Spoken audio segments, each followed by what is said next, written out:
Appelez-nous, exprimez-vous. 33 9 693 693 70. Zéphirin Quadio.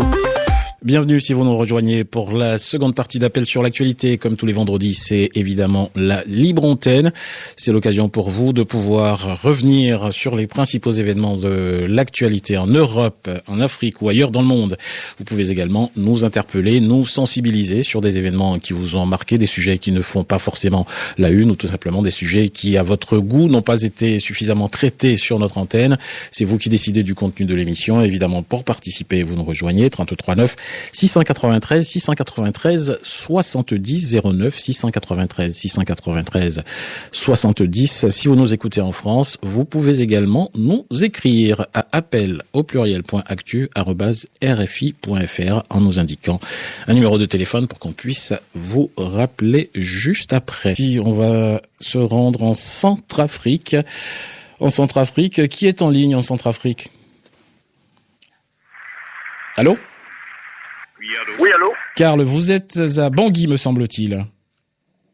Oui, bonjour, Zéphirin. Oui, je suis à Bangui, en République centrafricaine. Bienvenue. Voilà, vous voulez justement évoquer la situation en République centrafricaine qui est votre pays. Effectivement, Zéphirin. Ces derniers jours, il y a eu pas mal d'événements qui se sont déroulés dans plusieurs préfectures et sous-préfectures de la République centrafricaine. Oui. Notamment dans le nord-ouest. Dans le nord-ouest, à Bossango, à Pawa et à Buka, Bangassou, vers l'est, et puis dans la Lobaye aussi, ainsi qu'à Gaga, pas loin de Yaloké. Oui, oui. Ma première réaction, Zéphirin, concerne les dernières nominations relatives aux COMZONE, c'est-à-dire les commandants des régions militaires en République centrafricaine. Oui. J'aurais aimé que, pour restaurer la confiance entre les forces de défense et de sécurité, avec les populations qui ont été meurtries par les derniers événements, il aurait fallu que le président de la transition puisse mettre à la tête de ces régions militaires des éléments des forces armées centrafricaines, des officiers PACA, et peut-être avec comme adjoint des ex-combattants de la Séléka. Mais apparemment, il y a eu l'effet contraire. Dans la plupart des régions militaires, ce sont des ex-combattants Séléka qui sont à la tête de ces différentes régions militaires.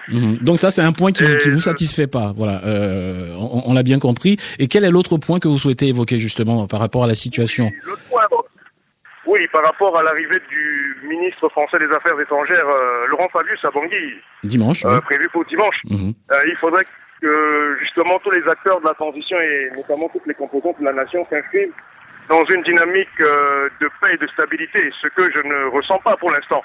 Parce qu'apparemment, le président de la transition, qui est très mal entouré, se focalise beaucoup plus contre l'ex-président Bozizé, alors qu'il doit gérer une transition. Le fait de trop se focaliser contre les proches, d'enlever les gens, les exécuter, le mettre hors jeu de la sphère de transition. Et le temps passe vite. Il aurait fallu qu'il puisse faire appel à toutes les forces vives de la nation, même ceux qui sont à l'extérieur, qui reviennent et qui l'aident pour construire une transition positive. Je donne l'exemple de Abakar Sabon, qui n'est pas inconnu de la scène politico-militaire en République centrafricaine, qui vient de revenir de N'Djamena, et qui à Bangui, je pense, qui sera efficace justement dans la suite du processus de transition. D'accord. Donc il faudrait que le président de la transition se focalise sur les problèmes réels, c'est-à-dire restaurer la sécurité et la paix, rassembler tous les Centrafricains autour de la feuille de route de la transition, dans le respect strict des accords de Libreville. Très bien. Et sur ce dernier point, justement, vous parliez de la sécurité. Je rappelle que le Conseil de sécurité de l'ONU a adopté hier, à l'unanimité, une résolution qui envisage le déploiement dans plusieurs mois de casques bleus.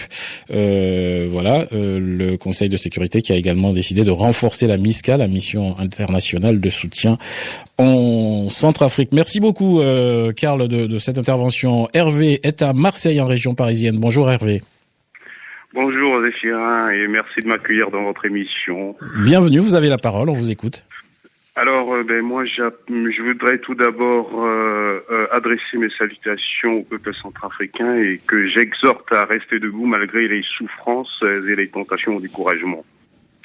Mon appel concerne, bien entendu, la visite du ministre français des Affaires étrangères qui va venir dimanche prochain à Bangui pour faire une évaluation de la situation chaotique instaurée par l'ouragan Dioto Dias et les cas en Centrafrique.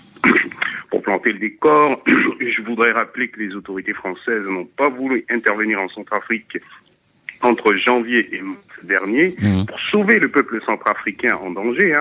Le président Hollande disait à l'époque qu'il n'était pas question que les troupes françaises n'interviennent pour sauver le régime de François Bozizé à la dérive. Effectivement, oui. Aujourd'hui, ces mêmes autorités françaises se bouchent le nez pour ne pas sentir l'odeur des morts et souhaitent une intervention massive de la communauté internationale sous mandat de l'ONU. Donc il a fallu 3000 morts, 1500 maisons incendiées, des viols, des pillages et destruction systématique des archives pour que la France fasse un virage à 180 degrés. À quoi donc a-t-il servi ce coup de force du 24 mars, dont M. Ziguélé et le Phare 2011 faisaient l'apologie dans les médias, si ce n'est que de mettre M. Dioto Dia et la Séléka au pouvoir avec ses lots de morts et de souffrances. D'accord. Bon, pour moi. Oui. Alors, qu'est-ce que vous attendez de cette visite, justement? On va conclure là-dessus. Qu'est-ce que vous attendez de cette visite après le tableau que vous venez de nous dessiner? Qu'est-ce que vous attendez de la visite du chef de la diplomatie française dimanche?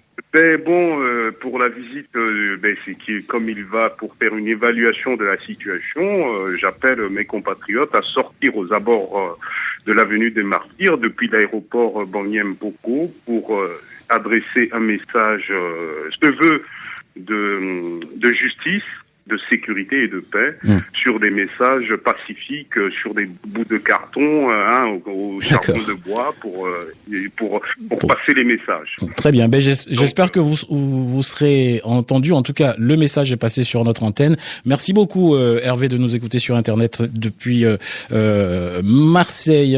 Merci. Bonne journée à vous.